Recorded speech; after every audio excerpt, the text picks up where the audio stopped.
Ladies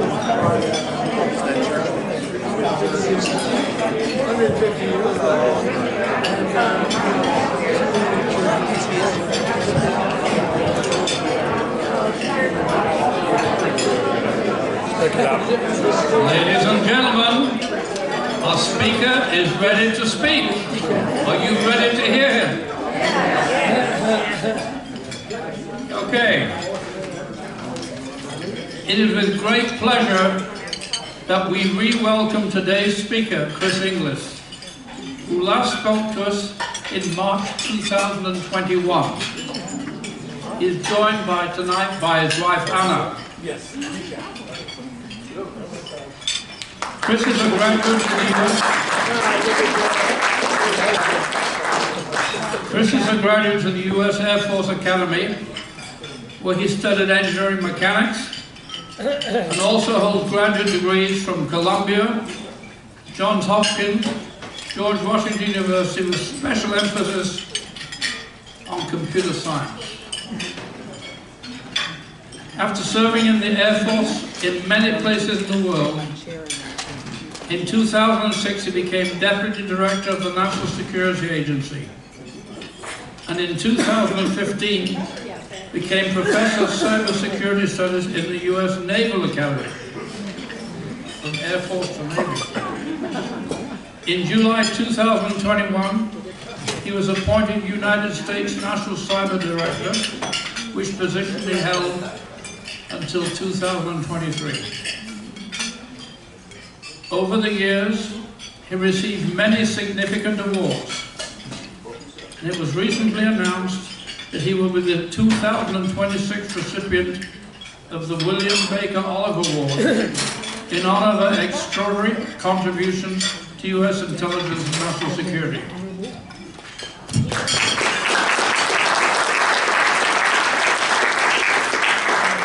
Now, as an aside, I, having personally been involved in the Scout leadership for many years, I was thrilled to see that Chris became a distinguished Eagle Scout in his team. Ladies and gentlemen, let us welcome our guest.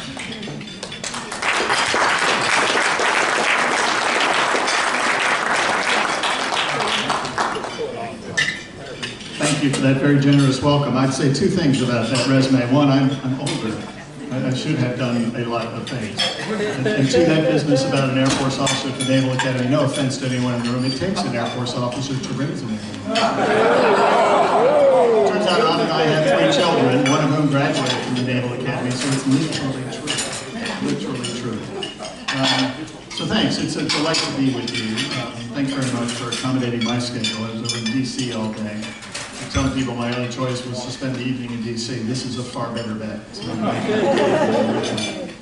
Did you ever have that nightmare, and you probably all have in my category, did you ever have that nightmare where it's the second semester of some college course, there was a prerequisite, you didn't take the prerequisite, you didn't buy the books for the course that you're in, you haven't read the books, you haven't even cracked the books, and the test is due, and you're about to have a final exam, and you know that you're going to flunk this thing. This will be an indelible black mark on your record forever. You ever had that dream? Well, there's a corollary to that dream where you walk into a room, and in the room is everyone you've ever worked for, everyone you've ever worked with, everyone you've ever been responsible to, right? Kind of Don Nelson is there. He was an instructor of mine at the U.S. Air Force Academy in the 1970s. Al Cipriani was there. He was my boss at the U.S. Naval Academy when I was teaching mechanical engineering in the early 1980s. Laura Nelson's here. I work for her at the National Security Agency and kind of at the National Cryptologic Museum Foundation. There are a number of people here from the National Security Agency that I work with, and my wife is here, my penultimate boss. And in this dream, lovely boss actually, but she's taken. But in this dream, the way this plays out is that all of those people to whom you've been responsible to for your entire life, they ask one sole kind of searing question. It's like, how did it turn out? How did it go? And you then say, kind of somewhat scenarios, and it's like, in a word? Yeah, in a word. Good. And then they say, the kind of magic question is, in 2 words? 2 words, not good. And I say that because my framing for life writ large actually has always kind of like hung on that dialectic, which is that the future can be good and the future can be not good. And the difference between those two, in my view, is not fate, it's choice. It's choice. And so the things that I will tell you tonight are about a set of choices made by people a very long time ago to create something called the National Security Agency. Now, NSA, this thing decoding NSA, for many people in the room is Naval Security Activity, Annapolis. The one I'm going to talk about is the National Security Agency. And I'm going to do so by setting the stage about a framing of why it was set up, what it does, but I'm going to start with some principles. And I promise you, I swear to you, that the slides that I'm using about those principles are slides that I and others in this room have been using for 10, 15 years. The two slides in particular that I think are the foundations of the National Security Agency are slides that I was personally presenting in the year 2006, 7, 8, when I was the Deputy Director at NSA. But here's the reason why I'm standing here before you in public talking about an agency that when I went to work for them over 40 years ago, was no such agency. Can you hear me now? Is this better? Was no such agency or never say anything. That's what the NSA stood for. The reason that I'm standing before you now is that that kind of secrecy in this country is not just dangerous, it's inappropriate. It's completely inappropriate. Anybody in the room remember Edward Snowden? Yes. Okay. If there's someone who doesn't, just raise your hand, I'll come back and I will hug you. Edward Snowden had quite a lot to say about the National Security Agency in the year 2013. I was running NSA as the Senior Civilian Deputy Director Chief Operating Officer that year. I testified before Congress 42 times that year. Every day, every one of those visits was a visit to Mordor. But he had a lot to say, and when it was all said and done, they were allegations, not revelations. But the reason that they stuck wasn't just because they were so titillating, they were so viral and kind of the nature of how that story would progress, is that NSA had never told its story first. And one of the things I learned about that is you have to tell your story first. If someone can tell a story about you, particularly a story that maligns you, it kind of uses observable kind of information that might not be facts, but they seem to convey a certain story, you can't go second, because you're not entering a room that has a vacuum in it. You got to go first. So this is a story I wished I'd told in 2003 or 4 or 5. Why didn't we? Well, there's all number of reasons, which is kind of your adversaries are listening at the same time your friends are listening, and there's certain things you just don't want to give them in terms of your playbook. So this is that story. I've got a symbol up here, it's NSA, decoding NSA. Now, show of hands in the room, you don't need to tell me that you've worked for NSA. I know that that's still something that causes us to break eye contact. But anyone who had a close material relationship with somebody from NSA, could be yourself, but you don't need to tell us. Good, so there's quite a few people here. Turns out I was born and raised in South Baltimore, and about a third of the people in that neighborhood, the adults, they worked for a place called Westinghouse. They did engineering work. And about a third of the people in that neighborhood kind of worked in various industries that were kind of quartered along the Baltimore waterfront. And about a third of them said, I work for the government. I had no idea what that meant at the time, but that third worked for the National Security Agency. The National Security Agency is everywhere across this region. And the kind of people who work there are not these mysterious souls, black-hearted souls who come out of caves from West Virginia. No offense to West Virginia. It's not that kind of person that's hard to understand. It's us. It's mothers and fathers and brothers and sisters and daughters, right? And in our case. It's those kinds of people, and it's their story that I would like to tell. I don't work at the National Security Agency anymore. It's been some time since I have. I may slip into the first person when I talk about NSA, because I worked there for 3 decades, and it was important to me that the sort of work we did there had a legacy that would be durable, and it's that story that I want to tell. So let me kind of first go to the next slide. Now, you probably can't read this at the back table, that's fine. But if you were able to read this, you can see that this is a warning of some kind. There's this big red exclamation point in the middle of this. I am not making this up. I get this message every single day in my email. Now, some of you in the front rows would say, you still have an AOL account? What is that? It turns out that if you've ever known my email address, you still do. So I don't abuse my friends by changing my email address every year. But what this says is that we, AOL, your email provider, have reason to believe that you're the target of a nation state. That there is a certain nation state trying to get into your email, trying to hack your accounts. I've been to NSA and I said, is it you? And they said, Chris, really? You know, I've been to the FBI, I've been to various, it's not that, of course. It's almost certainly a country whose favorite color is red. You know? It's almost certainly kind of the Chinese who believe, right, that information has power, more information has more power. And so this is the world that I live in. I'd like to tell you about the other side of that in terms of what NSA does. So first let me set the stage. NSA is foremost an intelligence agency, but it also has another responsibility, right, to help secure, defend information of consequence. But I'll tell you the story that's kind of perhaps foremost in mind. It's an intelligence agency. And it's important to understand, kind of at least in the American experience, what is national intelligence? It's not what most people think it is. There are two really important discriminants. The first is, and again, I will tell you what this says. You don't need to be able to read the slide. There's this distinction between tactical intelligence and strategic intelligence in the national intelligence world. What's tactical intelligence? That's what's happening right now.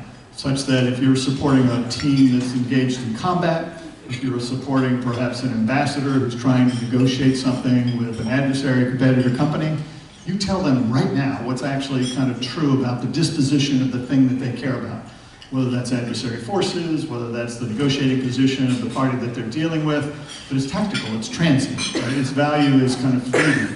Strategic intelligence is actually something about the intentions of nations or the aspirations of certain parties, about the strategic means and methods they might bring to bear. It's a very different form of intelligence because what you're really trying to do is to anticipate, forecast the future based on facts, not making it up, not kind of creating something out of thin air in a vacuum. The National Security Agency, as a national agency, does both of these. Right? As the tactical kind of information provider, it essentially provides what is known as combat support information and sometimes real-time intelligence to policymakers, decision makers. But in terms of strategic intelligence, divining, anticipating what the kind of aspirations of certain nations or certain competitors might be, it actually provides kind of these far-reaching strategic assessments about what's happening forward. Both of these are important because they are forward-looking, not rearward-looking. It's not about telling yesterday's story in exquisite detail or providing even pictures. We don't do that. Somebody else does that. I'll describe that in a minute. It's really about anticipating what is going to happen in the future so that you might then do something about it. So I ran analysis and production at NSA for 3 years, and what we told all of our analysts, the number of people that were working that classified, let's say it's somewhere between 18,000 and 1 billion, we told every one of them that your job is to provide actionable intelligence, meaning intelligence to decision makers so that they could actually change the future before it happens, so that they could actually do something about it. It's only actionable if there's something in the future that hangs in the balance. That's a really important thing. The second thing, and I'm going to hammer this a couple of times, is the distinction between domestic and foreign. NSA is a foreign intelligence agency, and that doesn't so much describe where, right, their collections take place, where the signal of interest, where the communication of interest, where the conversation of interest might have taken place. Really, this distinction is about who actually is kind of making those conversations, who's articulating those. A U.S. person, and that's a defined term, a U.S. person anywhere in the world cannot be subject to unreasonable search and seizure. Why? Because they're guaranteed that protection under the U.S. Constitution.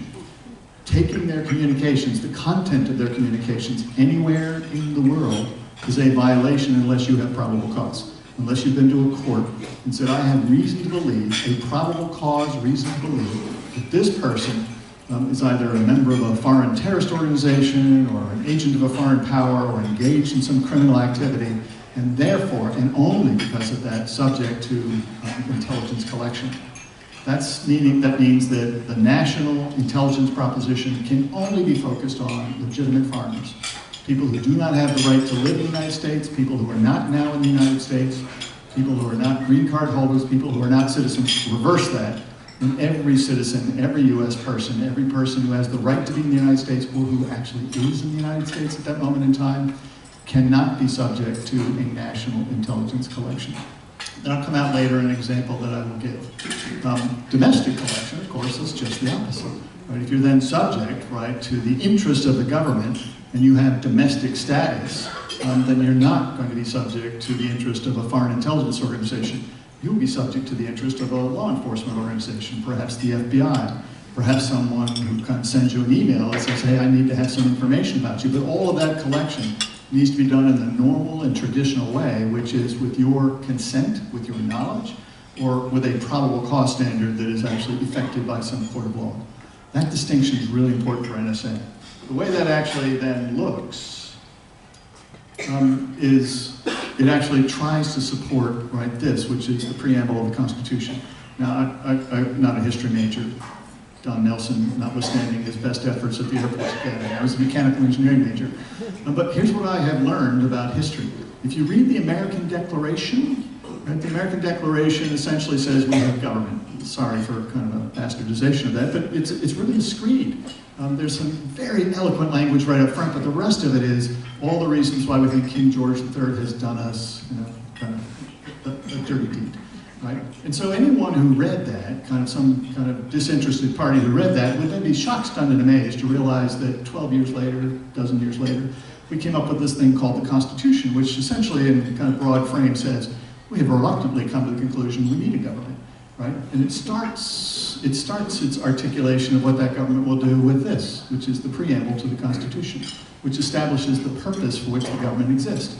And the reason I put this up there is to say that there are really two broad purposes: to provide for the common defense, and two, to secure the blessings of liberty. And what's really interesting about that is that the conjunction of those two aspirations does not use the word or, it uses the word and. Everyone in this room, I'm sure, has either taken an oath of office, because there's a lot of public servants in this room, or knows someone who's taken an oath of office. And that oath of office is to the Constitution, which actually lays out these two broad aspirations and has an and in the conjunction, not an or. So the National Security Agency actually has to support both of these. We don't get the choice to say, no, we're today about common defense, and we're going to run roughshod over the civil liberties of kind of people, U.S. persons, regardless of where they are on the planet. We've got to do both of these things. That is really, really important, which is why at NSA, and this is the slide I've been using now for 20 years, why at NSA we don't use the kind of the scales of justice to say how do you align, how do you reconcile the defense of kind of individual kind of liberty, privacy protections, things of that sort. How do you reconcile that to the pursuit of common defense? We use this kind of metaphor, which is two rails on a track. The train does not run unless both of those rails, one being liberty and one being the common defense, whether they're straight and true, and they work in combination. Now, I know I've not told you much about what NSA does, but I just think it's so, so, so important to talk about the framing of that. Because the purpose of power in the United States, if you read the Constitution, is to not use it for its own sake, but rather to use it for the benefit of those who gave it to you in the first place. It's a minimalist proposition, because the Constitution goes on to say that the Fourth Amendment, I've mentioned that already, says that the people have the right against unreasonable search and seizure. That includes communications. And the 10th Amendment, my favorite amendment, honestly, my favorite amendment, says that the powers not given to the United States, not given to the federal enterprise, are retained by the citizens in the states. So all of that is the framing for the national security agency I'm about to describe to you. Trust me, anybody from NSA present or now working up there would give the same talk about how to actually frame this, because we've given NSA this tremendous power, right, to use technology and a large number of people and a large number of authorities to pursue communications of interest for reasons I'm about to describe that can be abused. It must never be abused, and this is the framing that allows us to have confidence that it's not. So let's start. Remember those maps where it kind of says you are here and you could never quite figure out where the devil you are based upon that? Well, you are here. NSA is on this map. I'll make this clearer. The U.S. intelligence community is a fearful thing. There's actually 16 agencies in the U.S. intelligence community. There's this thing at the center called the Director of National Intelligence. The Director of National Intelligence actually has a 17th agency tucked inside themselves, so really there are 17 agencies within the U.S. intelligence community. My foreign friends, NSA has 42 foreign relationships, all of whom kind of are somewhere between dear friends and friends. But my foreign friends are like, who else has the kind of the largesse to actually have that many agencies? For goodness sake, you know, we have one, right? But we have 17. Now, why is that? Well, it turns out, that's NSA right there. Turns out that there are really only 3 of them from the national intelligence perspective that matter for the purposes of the discussion we're going to have. One of them is the National Security Agency. One of them in the upper right-hand corner is the Central Intelligence Agency. They like to call themselves the agency. You ever heard that old joke, how do you know there's a Navy fighter pilot at your party? They'll tell you. It's the same thing with the CIA. How do you know that at your party? They'll tell you. Right? The third agency, tucked in the lower left-hand corner, is the National Geospatial Intelligence Agency, otherwise known as NGA. What do these 3 do? Well, NGA, the one in the lower left-hand corner, they do pictures. They take all manner of pictures of things. Now think of that in the broadest possible context. Might be that picture is really like the kind of sonogram you have of seeing your child without actually physically seeing your child. Might be a radar picture. Might be kind of a literal picture, but all manner of things that can be represented as pictures that make a lot of sense to human beings. That's what they do. The Central Intelligence Agency, they run human kind of agents, all of whom typically are foreigners themselves, and what they do is do the case management to kind of get them to tell us things of interest, but they run humans. NSA is the one that's slightly esoteric and kind of mind-numbing, because NSA does signals. What signals? Well, signals are communications, sometimes between 2 people, sometimes between a person and a machine, sometimes between 2 machines. Think about 2 drones in these days that are negotiating with one another as they course across the eastern Ukraine, trying to stay out of each other's way, at the same time trying to find target of interest. There are communications of interest between those that would be NSA's kind of domain of interest. So NSA does all the signals, and I'll explain that in some great detail coming up. Where did NSA come from? Well, it was born really in World War II. It had an antecedent before that, but really the NSA you know today was really born in World War II. And most of you probably know the stories. You might not have attached them to NSA, but in 1952 that was codified as an organization headquartered at Fort Meade. Why was it at Fort Meade? Because it was outside the nuclear splash zone. I'm not making that up. It was 30 miles from Washington, D.C., and the fear was you didn't want to lose all your capital assets if a nuclear weapon from the Soviet Union in those days exploded, so they put it 30 miles away. That's why it's in Fort Meade, Maryland, and they had a lot of property there. But it was built in 1952 to consolidate all the activities from World War II to make and break codes. And it's distinguished from something called U.S. Cyber Command. I'll answer questions you have about that in the Q&A, but this is not that. Again, the breaking codes is the away game. The making codes in terms of securing our communications so that people can't do what we do on the offensive side and say to us. The making codes is something that isn't often kind of advertised. It's the smaller in terms of the number of people, sometimes the number of assets that we apply, but in my view is the more important one. Because if every one of us is subject to that warning message from AOL of you might be the subject of a foreign intelligence organization, then we better get really serious about defending the information that courses across the networks of interest here. But let me talk a little bit about the NSA heritage, and then I'm going to give a real-world, semi-current example so that you understand something about what NSA really does. Now, most of you probably do know this story. This is the Battle of Midway. Forget the maps, I'll just explain what happened. In 1942, 6 months after we've been kind of surprised at Pearl Harbor, we're on our back feet in the Pacific. Mind you, this is an Air Force officer telling a Navy story, so anyone who wants to step in and help me, please do. But we're on our back feet, we're trying to figure out how do we actually then get even. Right? We'd done the Doolittle raid, which was a bit of a shock, right, to the Japanese. But we really didn't know how to actually come full throttle forward and actually kind of seize the initiative and drive them back.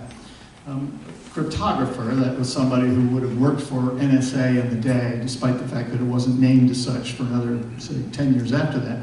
Cryptographer by the name of Joe Rochford broke the Japanese code system, where they would scramble information, the information they were sending from one combatant commander to another. And when he broke that, he determined, based upon his read then of what the Japanese were saying to one another, the Japanese were going to kind of impose a coup de grace at a place called Midway. Essentially follow up on kind of having not completely succeeded in destroying the American fleet at Pearl Harbor, follow up with kind of teasing carriers out of port and destroying them in this one fatal kind of like blow. Nimitz, who didn't have the assets necessary to actually kind of properly cover the entire Pacific, had advantage of this information. Remember, national intelligence actually has a forward look. And so what Joe Rochefort told Nimitz is, in a few days' time, the Japanese are going to put some carriers right here. They're going to try to draw you out of Pearl Harbor in a place where they can then jump you, surprise you, and destroy your carriers. This advantage that I'm giving you allows you to actually change the future, and Nimitz did. Right? And history shows that at the Battle of kind of Midway, Nimitz surprised the Japanese. I think they sunk 4 carriers that day, 3 on the first day, and I think the 4th went the second day. Japanese carriers. The Americans, I think, lost 1 carrier. I might not have the numbers exactly right, but it clearly put the United States in an offensive position at that point. We were no longer retreating. We were no longer trying to figure out how far back we were going to fall before we could kind of like solidify the defense. We not only defended Midway, but we then began that kind of forward push. By most estimates, probably shortened the war by a year or 2. Meanwhile, on the other side of the planet, there was something called the German Enigma machine. You might have seen the movie with Cumberbatch, about how some demonic manager was managing a place called Bletchley Park, and Cumberbatch was the guy who was the technical wizard and said, if you would stop harassing me with your bureaucracy, I could break the German code system known as Enigma. I could help kind of the Allies understand what the Germans are going to do before they do it. We'll break their codes, we'll break their messages. We might sometimes know what the German plans are before the people that are going to execute those plans know that all happened. The demonic manager would have been me in the day, but I don't think that's actually a faithful representation of how NSA works. But what happened is that the Americans and the Brits, largely based upon work that had been done earlier by the Poles, broke the German Enigma system wide open. And when Eisenhower went ashore, right, on June 6, 1944, he actually had the complete battle plan of the German front. How did he have that? He had that because weeks before, that battle plan had been communicated, intercepted, it was encrypted, that was broken, and therefore we could tell Eisenhower kind of at a moment when the margins were pretty slim, we're going to give you an information advantage. Before that, and perhaps during that period of time, the Battle of the North Atlantic was being fought, where submarines were essentially taking out American shipping as it made its way from the east coast of the United States, trying to resupply Britain, help them survive the onslaught of the Blitz and the kind of the war that was taking place before D-Day. And because we broke the German codes, we were able to then know where these submarines were going to be because they were pre-positioned. And we would then tell the forces that were looking for the submarines, look here, this is where they are. And that secret was so dear, it was so dear, that no one knew that this had happened, that we'd actually broken those codes until 1974 when the Brits mistakenly released that information. An historian was going through the files, thought that this was either kind of releasable because it had been approved by the Brits, or maybe it was of common knowledge it wasn't. And so that secret slipped out then. This too shortened the war by a year or 2. I'm pretty confident that I would not be standing here today if we'd not had both of these successes, because my dad was an infantryman. He used to say he was a corporal twice. But he was an infantryman in Patton's Third Army. He got the Silver Star. He's buried at Arlington. But he didn't have enough points at the end of the European campaign in order to avoid service in the Pacific. He almost certainly would have been deployed to the Pacific. When you think about the kind of the prospect of kind of what would have happened in that battle, that war, if we'd allowed the war to go to 1947, 1948, well, it's just horrific. It's too horrific to think about. So this actually changes the future. This is the kind of the history of NSA. What's most interesting about that is that this is what broke the German Enigma system wide open. Now, that thing in the background is called the bomb, B-O-M-B-E bomb. It's really the first kind of supercomputer. And it was designed and built simply because we could feed it some information, some telltales, and it would then do the calculations and tell us what the code was. But when I say this is what broke it, I don't mean the machine, I mean the person. Because it turns out that what really broke the German Enigma system wide open was the thinking of the Poles, the Brits, the Americans about how the system worked, and trying to figure out what mistakes the Germans might make in the use of that. Now, that machine, that German Enigma machine, the way it worked, there's just a bunch of wheels in there that wheel and spin, and there's wires that essentially will take, if you say, I want to encrypt the letter A, it will take that letter A and it will run it through all these wires and all these wheels that are constantly changing positions, and it will tell you which of the 26 letters that encrypts to. And it was designed in a very clever way, such that every time you would type a letter in there, it would change the internal configuration in a predictable way, So you could press A and it would say maybe X. You could press A again and it would say B. You could press A again and it might say P. And the result of all of that scrambling was then reversible on the other side if you set your machine up exactly the same way. Now I'm kind of big hand little map on this, but it's a scrambler that if you kind of set it up exactly that way on the other side, if you know what the starting positions are of that, if you know what the key is, you can unravel it. Let me tell you two mistakes the Germans made that were kind of a gimme to the kind of the United States. First mistake they made was it would be ever so clever if no letter ever encrypts to itself. If I press A from now until eternity, the machine it works such that you'll never get an A back. And they thought that was clever. The folks who actually diagnosing this, who try to figure out how the machine works, said, actually that's a gift. Because when I see a letter, I need to figure out which of 25 letters it is. If I get this thing and it's an A, it's the encrypted letter, I know it's not an A. I know it's got to be something else. That's a gift. Right? So you reduce the problem space by 1/26. Trust me, that's true. The other thing that was amazing is that messages that are sent, kind of in combat situations, are almost never the length of the message itself. Because if you send like a 6-letter message, you know, like maybe it's PXYBD2, you know, you send that, you know, people are going, whoa, that must be an urgent message because it's short, it's punchy, right? It's got to be something that we need to work on that like right now. If you send this message that's 1,000 characters long, it's probably the weather report or it's some boring summary report. We're not going to work that right now. So the Germans were clever. They said, well, we're always going to send 1,000 character messages. It's never going to be 6, it's never going to be 900, it's always going to be 1,000, meaning that they had to pad the messages. Right? Now the German operators, they're lazy, right? So they're sitting there and they're like, okay, this message is 6 characters long. A-T-T-A-C-K, right? So A-T-T-A-C-K. They type that in and they would then carefully copy down what that encrypted to. And now they have to pad it. They've got to go another 900 and some characters in order to fill out the pad. And if you're lazy, what are you going to do? Same way. You're just going to sit there and go, bah, bah, bah, bah. You're watching, you know, you're not watching television those days, but you're just like, you know, looking at your magazine, asking Hans about, you know, yesterday's soccer game. You're just like hitting the same key for the next 900 characters.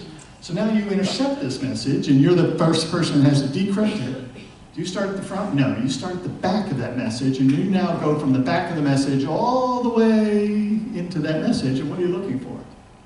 The letter that doesn't show up.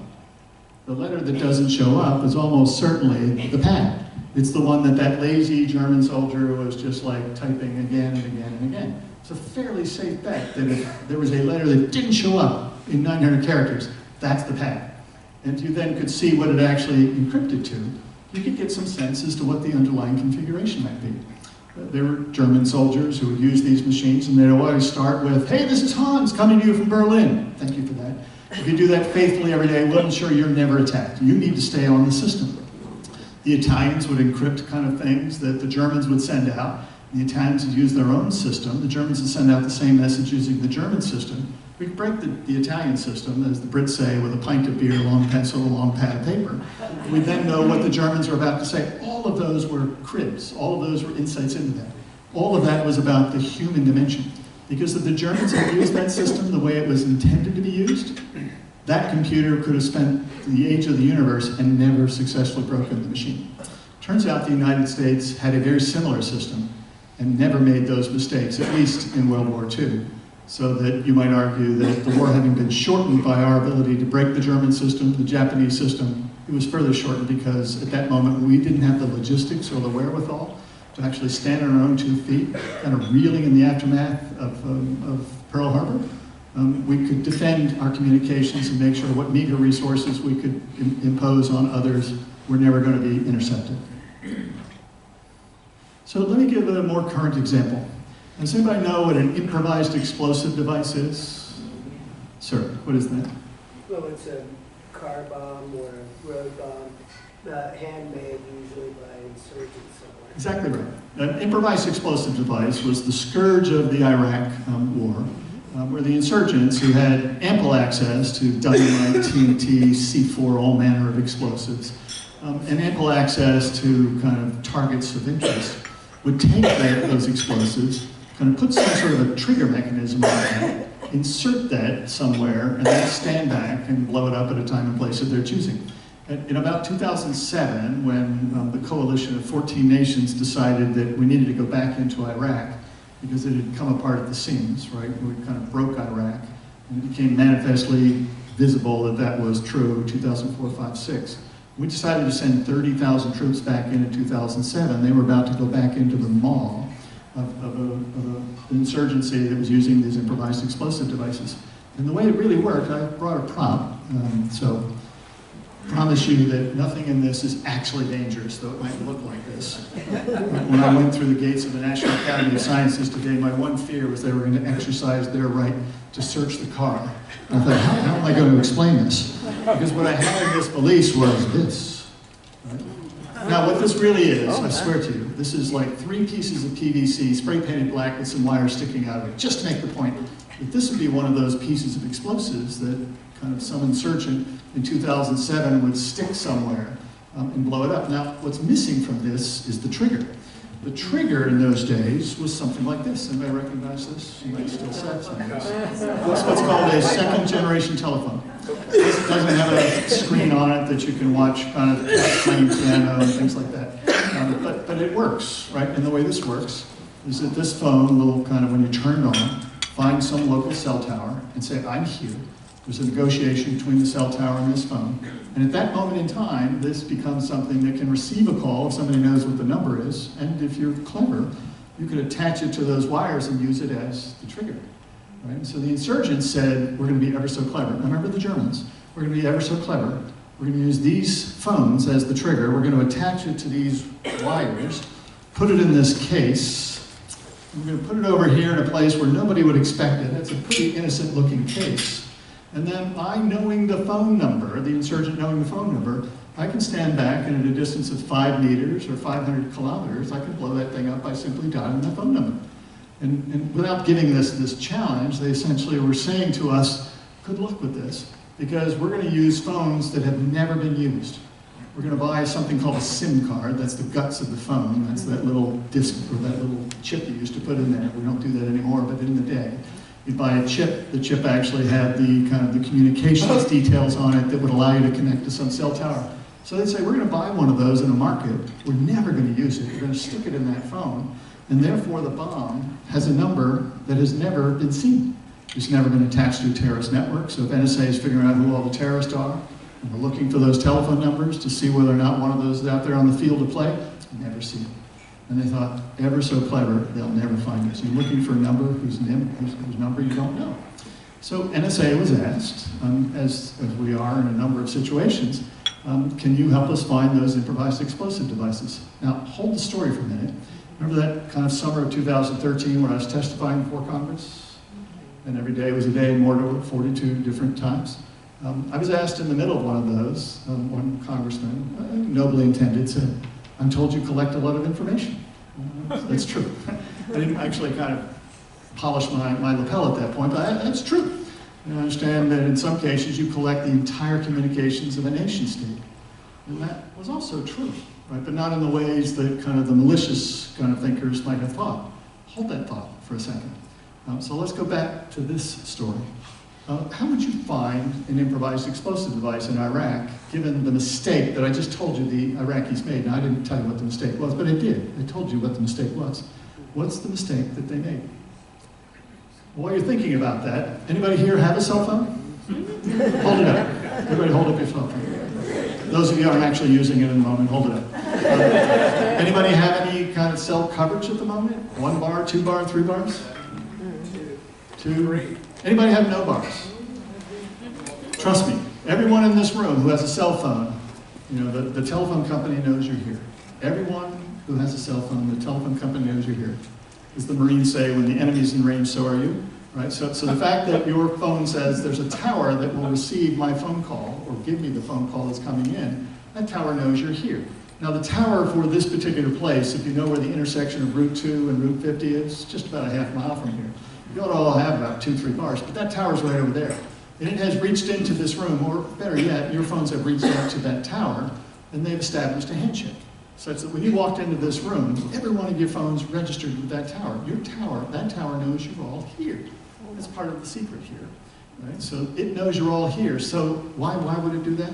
So if somebody calls you, trying to get you out of a boring briefing, kind of say, look, rescue me, please. You're texting them like, call me now. Right? And they call you and you leave the room. That tower needs to know where to find you. The telecommunications system needs to know where to find you. So some clever person at NSA said, that's true. And so what we're going to do is to collect all of the connections of cell phones in Iraq to all of the cell towers in Iraq. Think of how audacious that is. It's the kind of thing NSA does. NSA's real core strategy is to exceed expectations, not of the American citizens, but of our adversaries. So let's collect all of the connections of all the phones to all the towers. We have a map of what the towers are. So if we know that it's tower like 123, we know where that is. And it turns out that when you connect to a tower, you connect to one of 3 sides of the tower. There are 120-degree sectors. So we'll even know which of the 3 sectors you're in. So we know that this phone is attached to this tower in this sector. There's no small amount of cryptographic work to be done in that because the handshake is encrypted. But leaving that aside, that's the kind of miracle that NSA can do. We can break 1 billion keys a day. NSA created a database. And the database said at this moment in time, all of these phones are attached to all of these towers. We know exactly what the disposition is. And what's the question you're going to ask that database? Again and again and again. What's the question you're going to ask that database? Is there a phone on the net that has what property? That has never received or made a phone call. Who gets a new phone and doesn't use it within the first 5 minutes? Mom, call me, right? So, Anna, please, this is my new phone number. Put it in your register. Is there a phone on the net that has never made or received a phone call? It turns out that when that program was instituted, it's called RTRG, you can Google this. When that program was instituted, about a dozen and a half times a day, there was such a phone. And NSA then there were 25 combat brigades on the field. NSA had people associated with each of those combat brigades who would then kind of use a mini cell tower, something that would emulate a cell tower, would overpower the local cell tower, strap it to your chest, and you now would kind of say, I know the number of the phone, I know the identifying information of that phone, so you would walk to the sector, right, where that phone existed, because you knew where that was, but you didn't know precisely where it was, and you would then kind of draw it to yourself, and you would walk the line of bearing until you found that phone. And that's what we did. Found about 18 of them a day. Across the span of that program, I think they disrupted about 3,000 bombs that would otherwise have gone up and murdered and maimed people. But here's the thing. 26 people during my time, from 2006 to 2014, got there a second too late. Right? It went off and 26 people were killed. If you go to NSA, there's a wall, the Wall of Honor. It's both in the museum, which you can visit, and there's the actual granite one inside NSA. I think at the moment it has about 200 names on it, people who were killed in the line of duty, right? Because they were kind of engaged in combat support, and sometimes you wind up being on the wrong edge of that. But that's what NSA does. That's what NSA does. If I can, we'll go to questions here in a minute, but I'm going to tell you one more story because I think we can sneak this in with the time available. And this is a story that you probably have heard Snowden's side of this, but I'd like to tell you NSA's side of this. Anybody remember when Snowden said that NSA was collecting the communications of all U.S. persons, all U.S. citizens? Turns out that NSA was collecting telephone metadata, right? The information that would indicate what the number was, what number it called, what date and time that occurred, maybe the duration of that, but not the content. Now I brought a couple of snail mail examples. You would all know what these are, right? These are letters. Right? And on the outside of the letter is an address that says, send it to this address. An address in the upper left-hand corner says, it's from this address. In case it's misaddressed, you can send it back. There's a stamp on it that might tell you something about what's inside, how much it weighs. And there's a postmark on there that tells you where it was sent from and what the date was that was sent. There is, in American law, no expectation of privacy for that information. Now, if you get into the content of this, there's every expectation of privacy for that. That's search and seizure of the content, right, of your possessions. But the metadata has no expectation of privacy. Remember that. The 9/11 Commission kind of said that NSA and a number of other security agencies had a failure of imagination. They failed to imagine that these foreign terrorists would come to the United States and use things like commercial airplanes to hold us at risk. And that was true. And it turns out that they made a further observation that NSA, in particular, missed an opportunity to catch them because it actually had surveilled a terrorist coordinator who was operating in Sanaa, Yemen, when he was talking to one of the 19 terrorists who was at that moment in San Diego. Missed it. Now, what happened is that communications in the world actually have a to, a from, and there's a control link off to the side that controls all the information about what you're going to be charged for that telephone call. But NSA got the part from the coordinator in Sanaa, Yemen, to the terrorist in San Diego that did not get the return link. Why? Because NSA doesn't do domestic surveillance. NSA doesn't have assets in the United States that are focused on that kind of connection.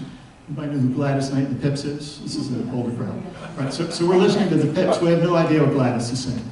Right, so the terrorist coordinator says, is this thing kind of on time? Nothing. Do you have what you need? Excellent. Is it going to be on the day that you kind of told him? Excellent. Call you next week. That's it.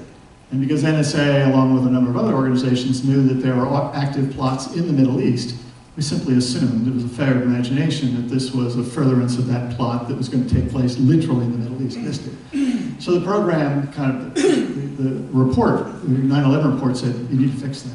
But remember my slide which says, and the and still pertains. You can't violate civil liberties, but you need to pursue the common defense.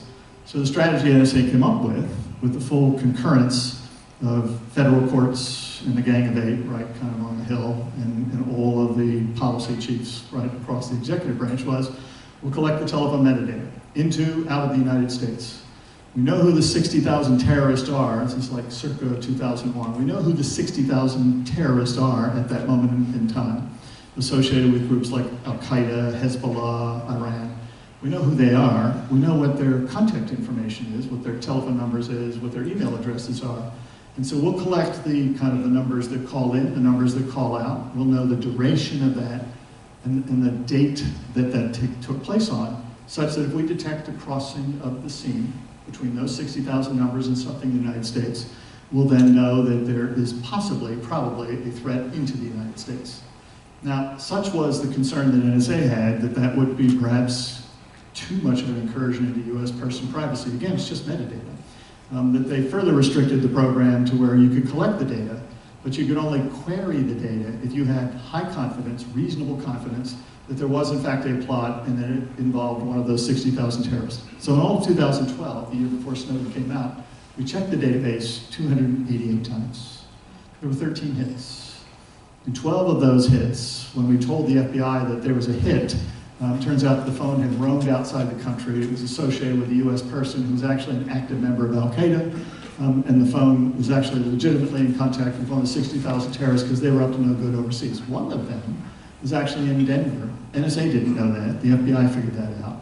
And he was on his way to New York, had a bomb in his trunk. The FBI elevated the kind of priority of that case, caught him, dead to rights, stopped whatever it was that he was going to do. Now, I was often queried appropriately. It's like, is that worth it, right? If you catch one person, is that worth it? I don't know. If the standard's zero, if 0 attacks on homeland, right, are the standard, then I think it is, but it's not my choice. It's not NSA's call. It's not NSA's call. And I'll just close with this. When I would call the FBI on those events, those 13 times when there was a hit, it would always say the following. Well, who did you query? I'm a bad guy, 623. Who was he talking to? I don't know. But the number that hit on the other side was an American registered number. Well, who owns that number? I don't know. What did they talk about? I don't know. Where is that number at the moment? I don't know. Well, what good are you? We're following the law. We're doing exactly what the law requires. This is now a domestic collection kind of opportunity, and you need to figure out using your own methods, separate and apart from what we do, about what you're going to do about that. That's the kind of work that NSA does. I said far too little because I said so in 2021 about the defensive mission of NSA, which is, I think, at this moment more important. But it just tried to give you a character of the kind of work that NSA does, the kind of struggles that NSA has to get it exactly right, to align, not trade, to align, right, the pursuit of common defense and the defense of liberties, so that you may understand when you're kind of in some shopping mall, and just take the audience here, about 1/3 of you said, I know someone or I was someone in NSA. Probably 1/3 of the people you're with are the kind of people who struggle with those problems day after day after day. That's the NSA that I know and love. So we're going to go to some questions.